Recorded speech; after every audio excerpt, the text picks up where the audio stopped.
All right. All right.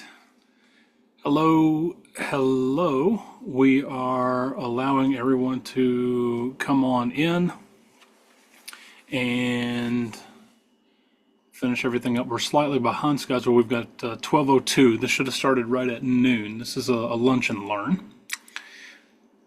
But for those who signed up, thank you very, very much. We've got a couple of institutions that are in here.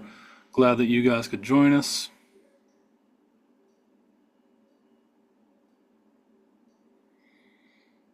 Okay.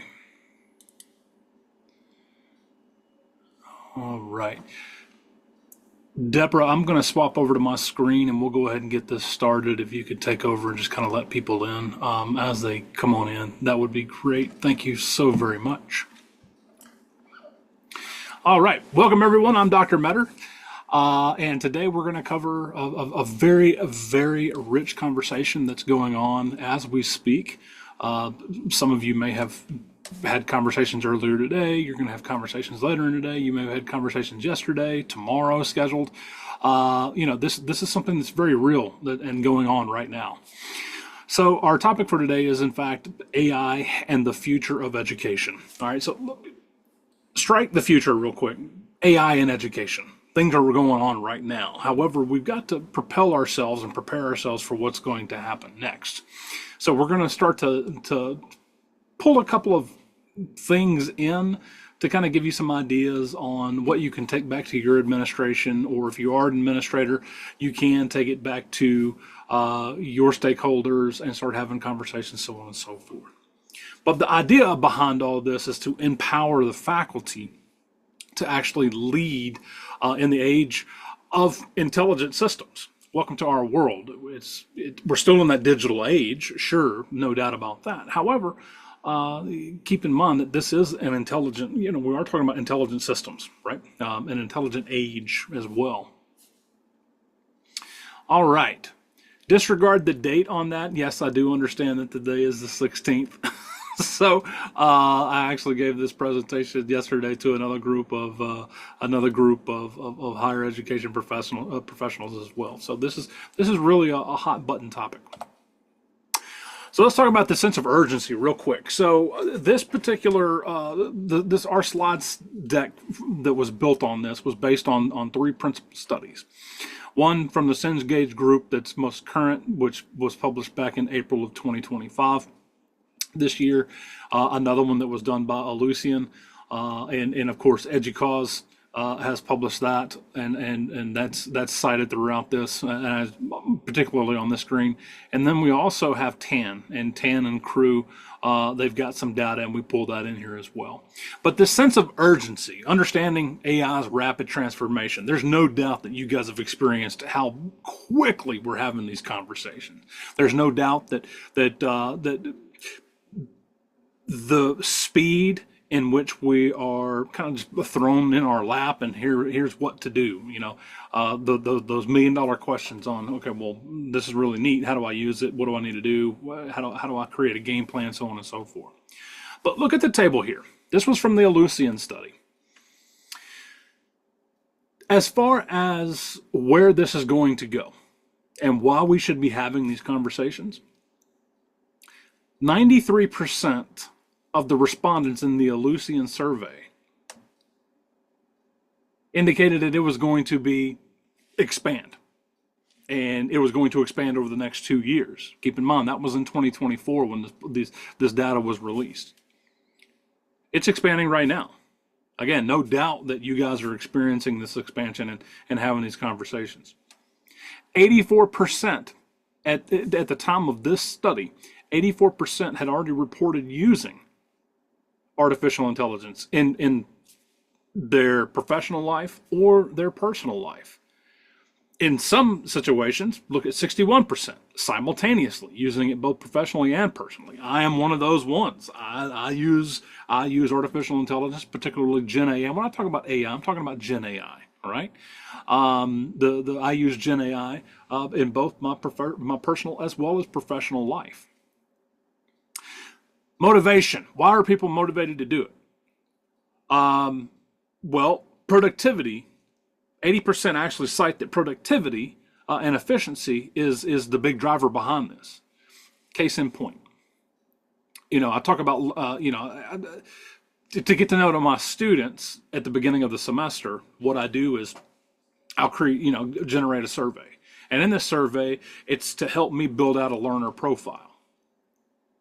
That learner profile then is inserted and integrated into my classes and how I teach throughout the semester. So I'm getting to know these students.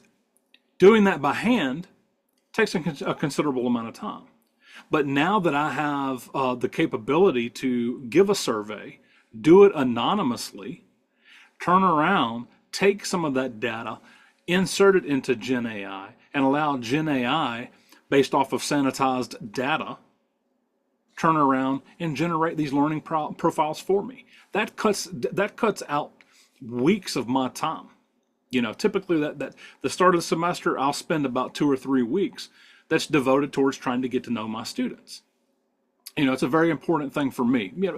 Again, that may be different for others, but for me, it's very important to based off the relationship, building and earning that trust as someone that is looked to as a figure that, hey, you're responsible.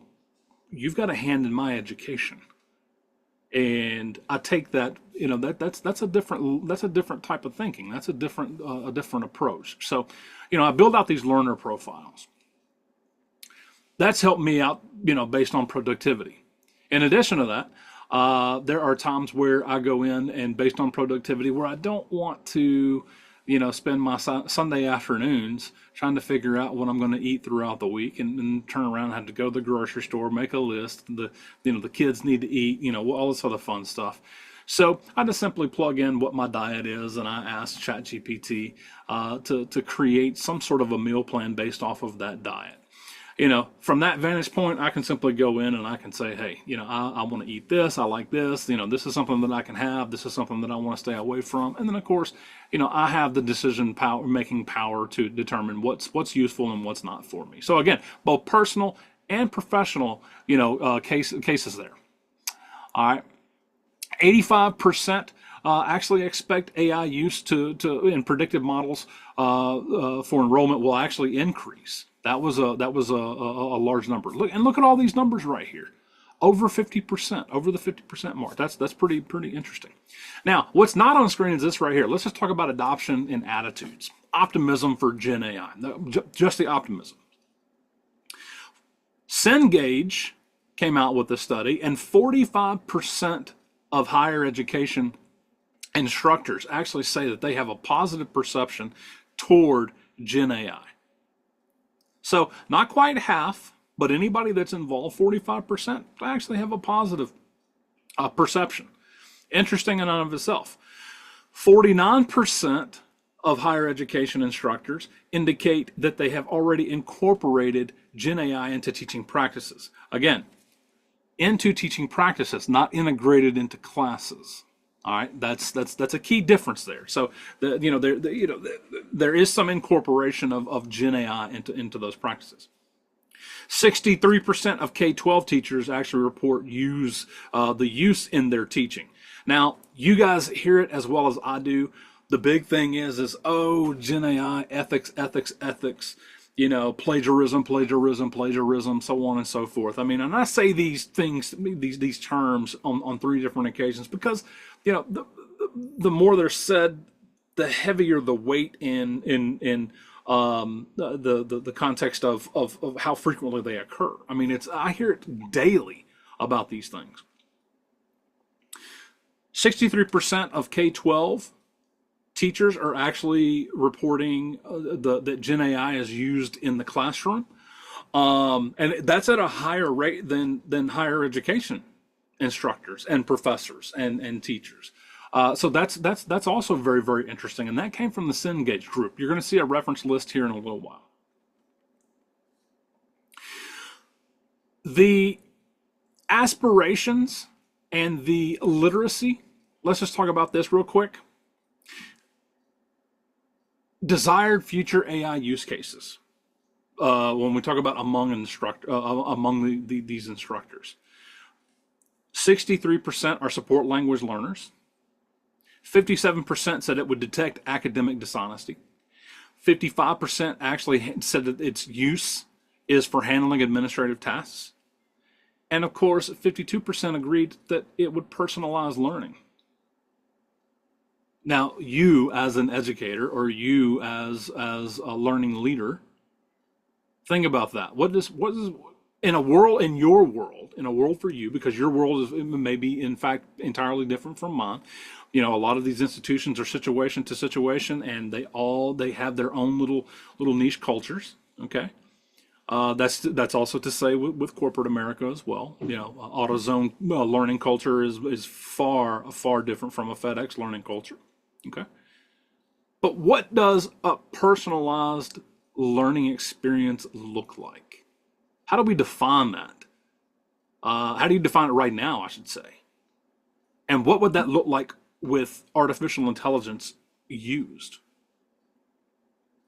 There's a big push for, AI literacy right now.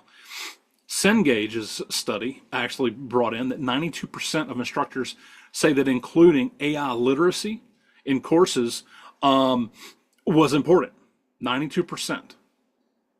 Okay. Boy, I don't know about you, but I'd love to see who that 8% indicates that they don't need an AI literacy. There's always two sides to the coin, so it would be interesting to have those types of conversations. But did you know that 83% of the students also agreed that AI literacy should be a part of learning this usage of AI in the classroom, or just usage of AI in education? More to come on that. So, moving on, we are at this crux, and the crux is this new higher education ecosystem. Now, folks, guess what? These four terms that you see on the screen, they've been around. These are nothing new. Even prior to this surge in the usage of AI terminology, we've had learning analytics, we've had content creation, we've had adaptive instruction. We now have AI research. All this is going to play into that ecosystem because, and again, we had other research as well. Research has always played into how we do things, best practices. Okay, these best practices are trial and error, often built off of nuggets of research, and now practice, right? So best practices, this stuff is built off of it. So all four of these terms have been around. The only novel thing that, well, maybe not so novel, maybe novel is not the right term, but the term that we're adding into it is AI. That's the only thing. It's like a layer if you think about it, just a layer. All right. So, moving on, where is the research as of right now? The majority of the research is on AI in teaching. Roughly 65% of the studies that are coming out are based off of AI in teaching. Okay, we're relatively new with this whole Gen AI piece. 2022, November 2022, ChatGPT gets unfolded and rolled out, and of course people start to use it, so on and so forth. Then all of a sudden you have other GPT based products, or type products, Google Gemini, Claude, things of that nature. You have a host of these things that are starting to now come out, Copilot, stuff like that. Well, now you're starting to see a field of, here's all of these different tools. Case in point, I can go to LinkedIn at any point in time of the day, whenever I'm awake, whether at 2 a.m. in the morning or at 11:59 at night. I can go to LinkedIn and I'll be able to see or find a list of a new AI something for every single day of the month. Try these 31 different things. Remove yourself from society and practice this in 30 days, and you'll be a X, Y, and Z. Okay, you guys may have seen it. We're now in this now have this channel of videos with Sora saying things of that nature. You may have seen it. I'm not teaching you anything or telling you anything that you don't already know. For those who don't know, however, these tools are available. People can go in and they can talk about what type of video that they want, and it will create a video. Now, it's still in its infancy. I will mind that. It's still in its infancy. For example, as a history professor, I asked for Sora to go in and create, recreate the Battle of Shiloh. That way I could use it in my History 2 1865 class. The video, in fact, was not a video that I would ever intend to use in class. Lots of flaws and things of that nature, and it was just a computer trying to design this video. But the idea of being able to go in and take the information that I did and then turn around and address it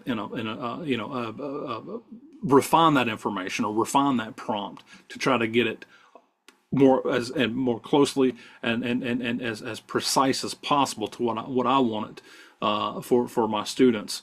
Then that's something that we need to that I'll be looking into. Also, you also have a lot of studies. Well, you have some studies that are being done for artificial intelligence in professional development. Notice that 35% mark. Not a lot of papers in regard to that. So there's going to be a lot of room left, or there is a lot of room. As I tell my students, there's a lot left on the table in terms of, these professors, instructors, teachers, educators, the whole gamut. Administrators, whether that be at a school level administration or that be maybe a district level administration, higher education administration, all these various roles, everybody kind of plays a part into this. And we're all learning as we're doing right now. And again, look at this key insight. There's very few structured programs for faculty development around any of this. I mean, as a faculty member, how many, in the comment section over here, how many of you know that there's over 30 different tools that you could skip social media for a month and jump into an AI-based tool for productivity for an entire month? You guys comment about that. I'll take a look at them here in a little while. Deborah, don't and chime in, Deborah, if we have some good information there. I'd love to continue that conversation. Another area is primary technology. Again, there's so many tools that are out there. At some point, is it going to be? How many tools are too many tools? I have a tendency to revert back to GPT or Chat GPT through OpenAI. That's what I've used for the past 3 years, and that's what I anticipate to use for quite some time. Not to say that Claude's not okay. I've heard great things about Claude being a research tool, right? I've heard awesome things about Gemini, and I've had an opportunity to explore copilots with building copilots throughout my particularly the last 2 years in my profession. Right now, conversations that are being had and most of the research information that's coming out, even in papers, studies that are being done, even as of right now, October 2025, the key barrier is in fact ethical readiness. One, we don't have governance at all. The good thing about the Trump administration is, in fact, that they are really, really pushing for some oversight and governance. As a matter of fact, kicking it all the way to the top of the priority list in terms of wanting to know more, who's involved, so on and so forth. You may see these conversations come across on your LinkedIn profile. If you don't have LinkedIn, I suggest you do it, and I don't get paid for plugging in LinkedIn, but it's worth being in the know as far as what your networks are talking about. And again, the key insight there is that faculty are uncertain and there's a lack of guidance. This huge cliff of the great unknown, the sea of fog, the wanderer in the sea of fog, if you've ever seen that image or that painting. Interesting stuff all the way around. So those are the current research insights that we have available to us, and they're only going to continue to grow. I think it's not that I think, I know that as more of this these tools become integrated within the class, there's going to be additional channels and additional streams of information that come along. And of course, we're going to start to build out our best practice base through action research and action learning as we go along with this. So more to come there. You guys sit tight there. So let's talk about these foundations. Responsible integration. So you've sat down, you've thought about trying to loop in, hey, here's how I'm going to do, bring in the use of AI into my teaching practices or into my classroom. Department of Education's 4-pillar framework right now on ethical AI usage is in fact 4 steps. First step is center people. People are always got to be first. Who is it? Let's cut back to design thinking. Who are we doing this for? What is it about, and why are we doing it? Right? We're doing it for our students. We want something. We want to try to bridge something with our students. For me, I go in with the notion of saying, hey, I want a better relationship with my students. I really and I truly do mean that. I don't want to have to go through the mundane task of constantly having to answer questions over how to navigate a course shell or get into Canvas and how to find this, in their classroom. I want to physically sit down, and once we get past the rigmarole of the first couple of weeks of class, I want to know what does it take to get them to learn. Is it a blended variation of video-based learning? Auditory learning, what is it like, what does it take, based off their interests? What are they interested in? How are they interested in learning? Those are the types of relationships that I want. That's why I became a professor. I know that you guys want those types of relationships as well, both, professionally as well as personally. And this is a tool to do it. This is going to liberate learning, and I'm very, very excited about it. In addition to that, we also talk about advancing equity, okay? Case in point, I designed and built a GPT based off of my history courses, okay? Things that I've done for the past decade. Used my PowerPoints, used my lectures, used, open educational resources that I've designed along with a couple of other professors, Dr. Maurice Brown and John Stevenson from out at Southwest Tennessee Community College. And we built out this OER, and of course, I've trained a GPT off of this information. And so what I've done is what I was looking to do was to go in and determine where will a student stop and how far will a student go. And so the idea behind this was a student is now prefaced with a prompt. Here is your prompt. And here's what I'm looking for to measure and assess whether or not you understand the next step. And what I mean by that is to say, given the prompt, do you accept the prompt? 1, is it valid? 2, does it match up to, can you verify it with another textbook, so on and so forth. The third piece is to say, how do you apply it to your life? As an example, case in point, real situation. Had a student use the GPT and said that they would like to write about the civil rights movement. Inside that, the GPT that was designed and developed immediately realized that the civil rights movement was a very vast topic. Once it indicated that it was a vast topic, the student was then aware to say, well, can you reduce it down to something that's manageable? The GPT therefore went in and offered information as to a time. Well, why don't you study 1954 or 1955 to 1965 or 1955 to 1968, 1968 representing the assassination of Martin Luther King. Once that conversation got to that point, that is when the student began to, okay, well, let's focus on 1955 to 1965. And then, of course, the conversation became so very rich because the GPT offered up information that it had been trained on, and it said, "Hey, your textbook, um, Making America, indicates that these particular figures were alive and well during this particular time frame. This is what they represented. This is what they mean. Is this something that you could find a benefit in writing a paper on?" And the student came back and acknowledged this, and was literally having a conversation going back and forth. And he said, "Yes, I'd like to write about Dr. Martin Luther King. I would like to write about the speech that he did, one of the speeches that he did, or the speech that he did in Memphis." And of course, after that was said and done, it gave a link to one of these speeches. It linked it to a website to where this gentleman, this student, could go in and retrieve it and look at it, so on and so forth. But you know what is so powerful is that the student realized that he didn't understand what Dr. King was saying.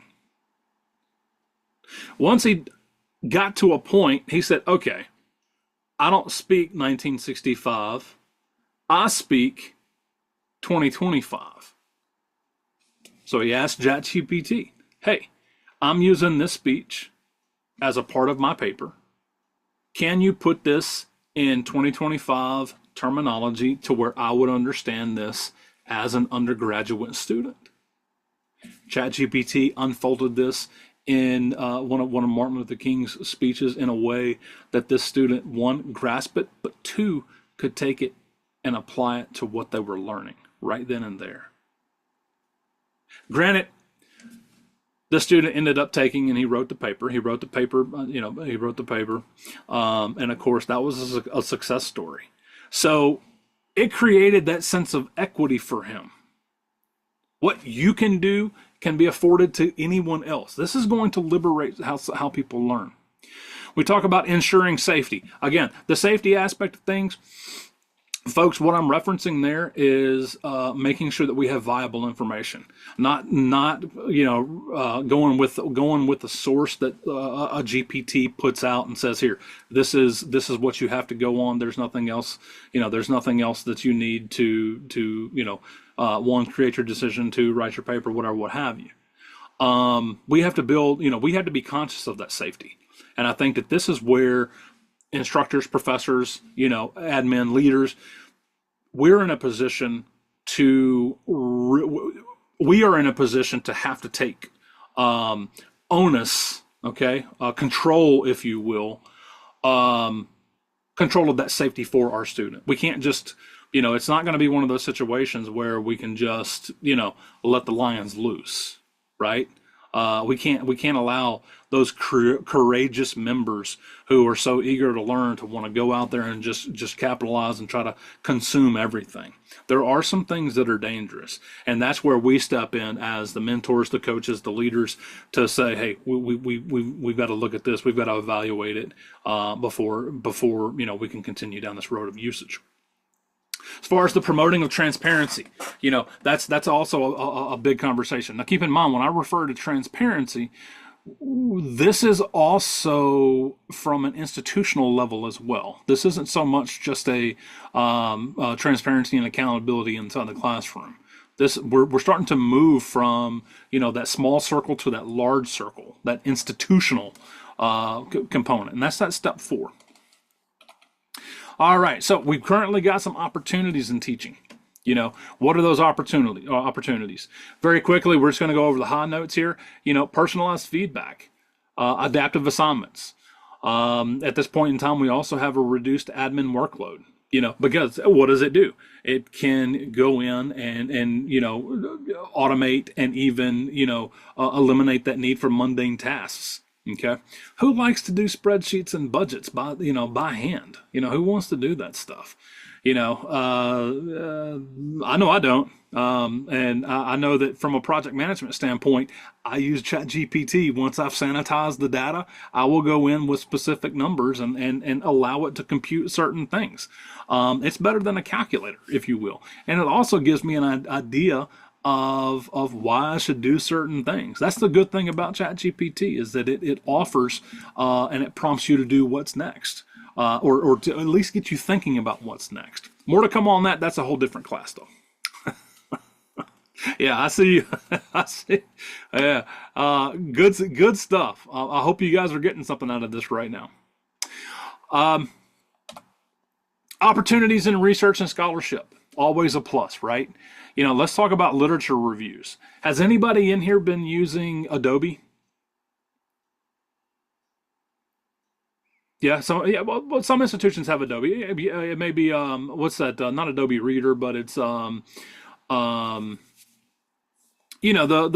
Acrobat or whatever. Not Acrobat. You know what I'm talking about? The Adobe platform, where you can go in, and it is the Reader though.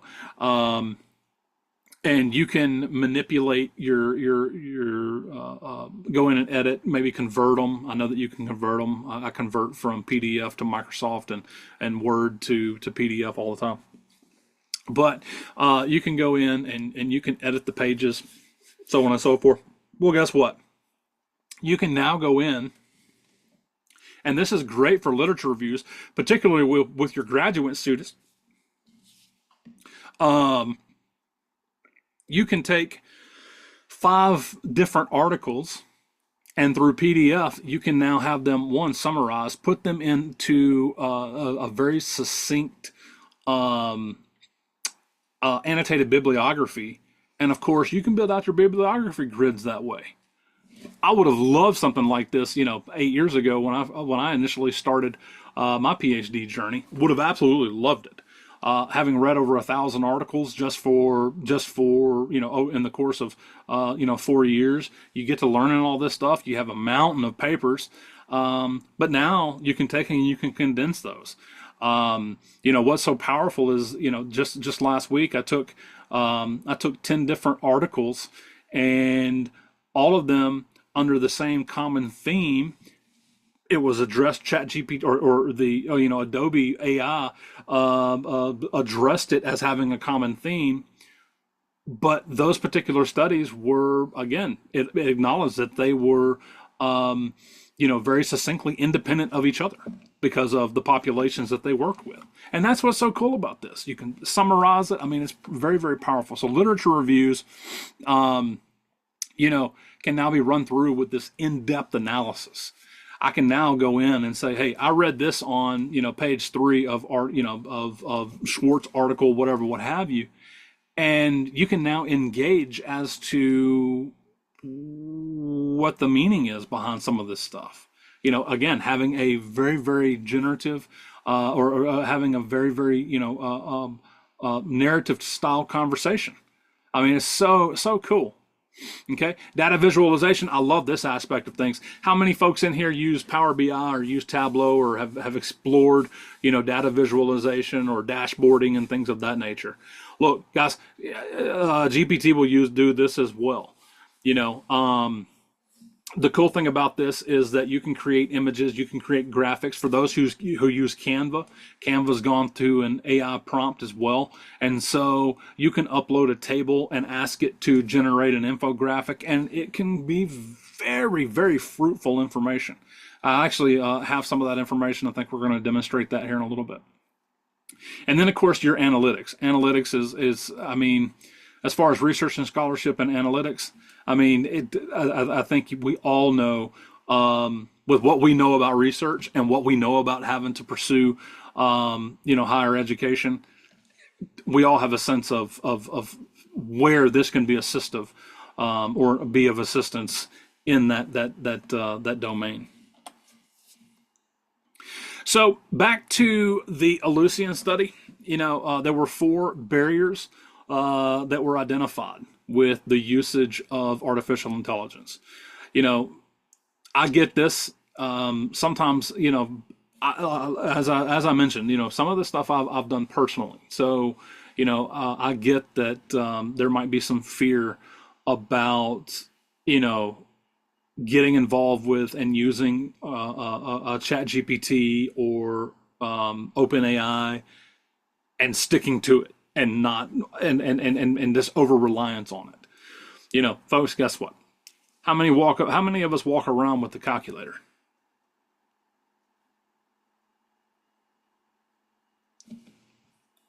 I see some heads nodding. Here's the deal. We should all raise a hand because if you have a smartphone, you're walking around with a calculator. That was kind of a trick question. But my point is this right here. I don't walk around with my calculator out. It's not that I'm all, it's not that I'm constantly going to my phone for my calculator. I know that 2 and 2 equals 4. I know that 10 and 10 equals 20. So the basic conceptual pieces that I know that I can get by with, I'm going to use, what I know, right? And what I've been taught. When it comes to more complex, more dynamic information, I can go to that, particularly if I'm in a time crunch or in a situation where I have to be timely about my responses or I have to be timely about what I'm going to represent. And I will use it in that regard. That doesn't take away the creative or the creativeness behind it. As a professor, I think we have to be mindful of that as well. All right. We're going to have to be mindful that our students are going to have some leverage over how they're doing this and how they're learning. Okay. Will it impact critical thinking? I think it will. I think it will impact critical thinking with decision-making capability. I think, if we continue to have these conversations about the human in the loop and having to verify and vet the output from the GPT, we talk about hallucinations. Yeah, it's going to put out hallucinations. Well, if I know that it can put out hallucinations, that's going to make me a little more cognizant of verifying the information that's in there. I can't just run with it. Okay, that might have to be a skill that's going to have to be taught. And again, we're 5 years away from having jobs that we don't know we're going to have yet, right? So, lots of conversation there. Let's talk about another barrier: bias in data sets. And the faculty's response is, in fact, incorporating AI ethics in modules. Hey, look, have one of the things that I've integrated into my classes is having an AI usage contract. Okay. My students know what's acceptable and what's not. They know the ramifications of, infractions. They also know the ramifications of downright, academic, a lack of academic integrity. They are aware. If you're open, you're upfront, you expect and demand those expectations up front. Look, I think it's going to be much, much cleaner. If you don't have an AI usage contract, please reach out to me. I'll show you, I'll send some examples of what I've done. And maybe that might give you the inspiration to go off and create your own, or you can even model it, what have you. Job displacement fears. Look, everybody's kind of fearful of that right there. There is a job, we're in a hot, like I said, we're in the hot seat right now economically. No doubt about it. October 2025, we're in a situation now, people are losing jobs. I think that with the productivity and the efficiency of ChatGPT, I think there's been a huge shift in the IT body. And of course, we're starting to see that AI is going to take my job, so on and so forth. I think at this vantage point, I think it solely falls on, not knowing what AI is, but knowing how to use AI in the performance of your job. That's that key nugget there. That's the key. In the cloud of keys, that is the key. And then, of course, again, another barrier: lack of policy. We talked about that previously, and of course, that's a big, hairy deal. No doubt about it. From the Cengage study, 65% of the students, which was the majority, 65% actually felt that they know more about artificial intelligence than many of their instructors. Look, no doubt about that, folks. We spent how many years do we spend becoming experts in our fields, our craft, right? And that's what we know.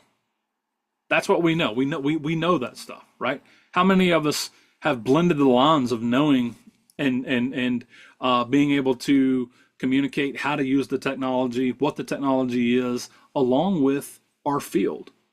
Not very many, right? So that's also causal for us to take another look at how we're approaching this. We're going to have to get our hands dirty. And if you're not, you're behind. You're way behind the curve already. We're going to have to get our hands dirty on this one, folks. 45% of the students also report that they wish their instructors used AI more or taught AI skills. Yeah, 45% of the students are saying they want you to do more in terms of usage of AI and AI skills in their courses.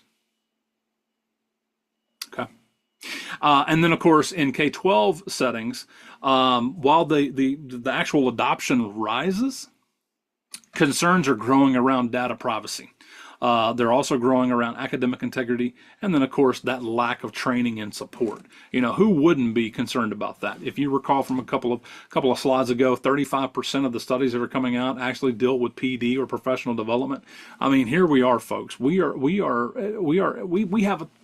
have a frontier among us right now, and you can throw a rock in any direction regarding this, and you're going to hit something to where we can put our hands on it, want to know more about it, add value by sharing what we know, and being able to document that process so that others may come behind us and do this right. So let's talk about Dr. Rivera real quick. Real deal case study. This is a case study in higher education. Notice here that it's over in quote. Look at that left-hand side. Dr. Rivera is actually an English professor. I've sanitized her university. But she redesigned her writing assignments to require students to have a human-AI collaboration. Okay? She found out by doing so that student engagement went up by 38%. So it rose to 38%. And in addition to that, plagiarism dropped 22%.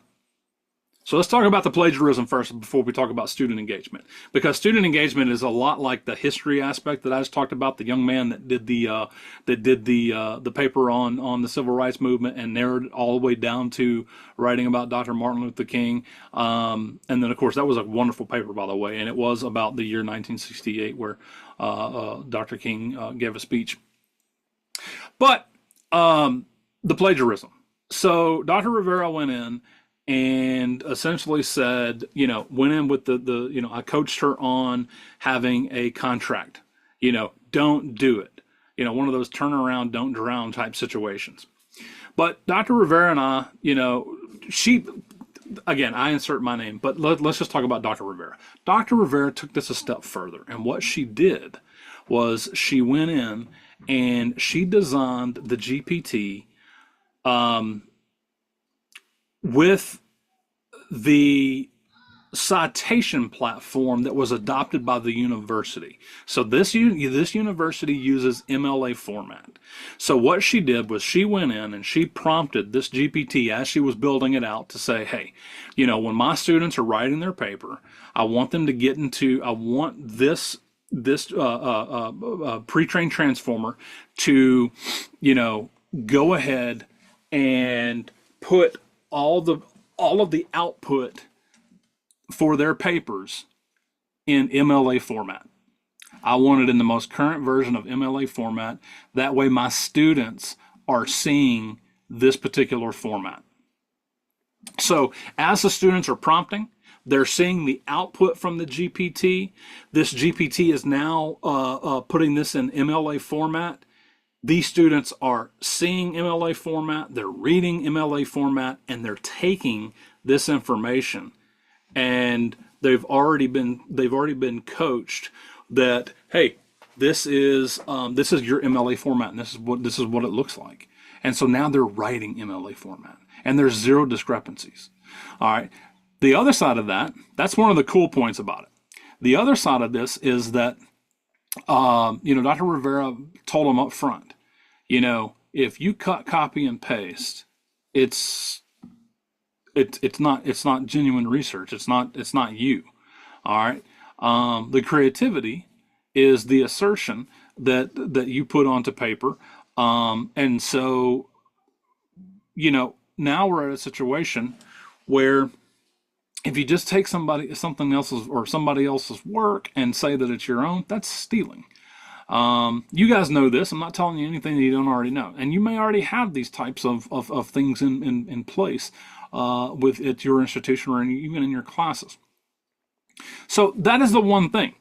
So again, in addition to having the institutional, academic integrity speech at the very beginning of the class, the students are aware. Don't do it with the GPT. And then, of course, Dr. Rivera can also fall back on the fact that we have Turnitin.com, and of course, this catches plagiarism as well. So the students are well aware, and if they do, then it's a conscientious choice to do it, and that individual does in fact lack integrity. But look at some of the cool things that are over here. What she found was this right here. One, she found some very, very, she found that ChatGPT was innovative, that it inspired new teaching approaches and methods. Dr. Rivera wants to use this all the time now as a way of, one, trying to build bigger, better, and bolder relationships with her students. She felt that ChatGPT allowed this to happen. She also found that, some of the things were automated. She didn't have to go dig through, mountains of textbooks to go back and look at old theory or theory that's relevant through today's lens. Instead, that the usage of ChatGPT on finding sources and resources and things of that nature was very, very time saving for her, and it was also time saving for the student as well. And of course, that led to a very, very valuable instructional, led to more valuable instructional time. And then, of course, this also builds out her professional growth. I alluded to it earlier.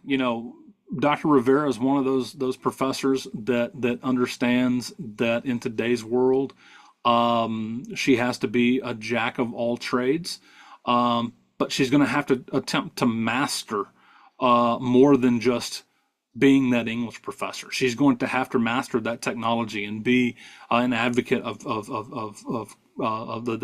that technology, but two, have to be able to walk and navigate these individuals through that process, or these students through the process, because there's going to be questions, and there are questions. She ran into those questions this semester, but she also learned how to design these things. And so all these questions that her students are asking, she's now taking this information and she's putting it back into the GPT that she designed. This serves two purposes. One, she's drawing on raw feedback from her students. But two, she's listening to her students and actively applying it to another tool that can benefit another student, the larger student base. I'm telling you, powerful, powerful stuff. So let's talk about the faculty development roadmap. So let's say you're not using it, you haven't integrated some of these things. Let's just look at the timeline at the very bottom. 2025, you want to go through that awareness period, do some experimentation. Let's say you're experimenting with a couple of things right now. Go full throttle, increase that speed and go with it. Now, I'm telling you to do this, although I don't know your institutional policy. You might have an IT policy that's in place that says that you can't use ChatGPT. I am so very, very sorry. That institution, hey, again, very situational, to each institution. But I'm going to tell you this. If that institution has a policy that you can't use it, that institution is going to be behind. And I will stamp that. I know I'm going to ruffle some feathers, but you're going to be behind. The idea of AI, the usage of AI is, how should I say it? Faculty are not being replaced. They're being reimagined. We are now curators of wisdom, and we are curators and again, that wisdom, the empathy, and of course, we're the ones with meaning in an intelligent age. I mean, that's who we are. get with the program. Awareness and experimentation. 2026, policy development and evaluation. A lot of this is already being discussed. And then, of course, 2027, curriculum, integration, and research dissemination. A lot of this research is already coming out. Again, you've seen some data from, previous slides. 65% are largely based on AI and teaching. Now we're going to start to talk about an integration and where it impacts our curriculum. There's a couple of GPTs that I've personally developed. One of them called the Social Studies Lab. You can go out and take a look at the Social Studies Lab. For any social studies educator in the state of Tennessee, it has been trained on our standards, all the way from first grade through advanced placement. And what that is designed to do is for that educator who is, let's say you're in a K-12 classroom, you might be having some behavioral issues with the student, okay? And what this is designed to do is to help build out your lesson planning and your course structure in a way that you can say, hey, I'm having this type of behavioral issue. Here's where I'm at in my pacing guide or my pacing plan, or where I'm at as far as curriculum. I need some assistance on developing a lesson plan for the week of, let's just say, October 20th through the 25th or 24th. And I need it to address we'll just say sixth grade standards, right?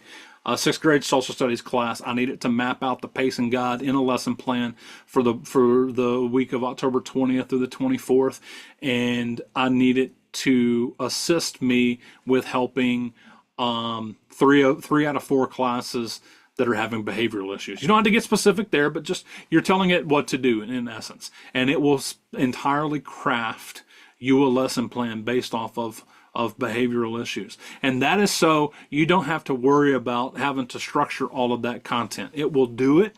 It will do it based off of the standards. It will do it based off of your pacing guide. And that allows you to focus on your classroom management a little more. And you never know. It might open up an opportunity to really engage those students in a way that it opens them up in a way that you're going to curb the behavior. Okay. Again, very situational. Not a lot of hard research data on that just yet, but it is out there. It is open for public consumption and public use. So if you're a Tennessee social studies leader or a Tennessee social studies PLC member or a teacher, by all means, go out there and take a look at it. But that's that awareness and experimentation. And of course, this is going to drive policy development evaluation at a later date. But just something to be thinking about, folks. I hope this is, turning some gears in your head and you're thinking about a couple of things. Empowering educators in the future, in AI future. Again, we're educators. Notice here, left-hand side, educators have to harness the technology. We're going to have to do it.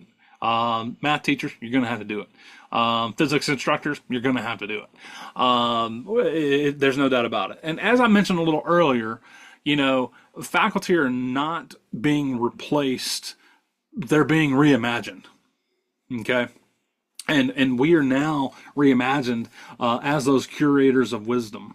We're reimagined for our empathy, and of course, a source of meaning in this intelligent age, which is what we are in. Take the quote for what it's worth. I hope it adds some value to your life. I hope this class added a little value to your life. Otherwise, you wouldn't be here or if you didn't find an interest in it. So, and for those that are still around, which is 99% of you, it looks like, we're still glad that you're here. All right. We've got about 4 minutes left. So not a lot of time for discussion today. This discussion is typically for my 90-minute class. This is only my 60 minutes. So, I tell you what, Deborah, if you can, let's take some questions. I want you to write these questions, or let's take a record of the questions, and I will respond back via email, and we will go from there. All right. So references for our work for today. Again, the Cengage Group, the 25 study, Ellucian and Educause published the AI survey for higher education professionals. That was in June of 2024. And then, of course, the Tan Ching and Ling study that was done. They did a systematic review. Look, powerful stuff. I encourage you to do it, or to go off and read it. To do it, go off and read it. It's well worth doing this. For those that are interested, Deborah will get your contact info, and we will get this sent out to you. But folks, again, thank you so much for joining us today. Again, just a little quote here. We are not preparing students for AI. We're prepping them for a world reshaped by it. So we have, as an educator, a teacher, an instructor, a professor, assistant professor, associate professor, all ranks in this field, whether they be a learning leader or an administrator, deputy administrator, whatever, what have you. Each and every one of us have a responsibility at this point. And it's very, very encouraging to see how many are so interested in this particular topic. And again, I'm going to say this: we are not preparing students for AI. Instead, we're preparing them for a world reshaped by it. I hope you got something out of this class. Thank you all for joining me. Dr. Metter is out.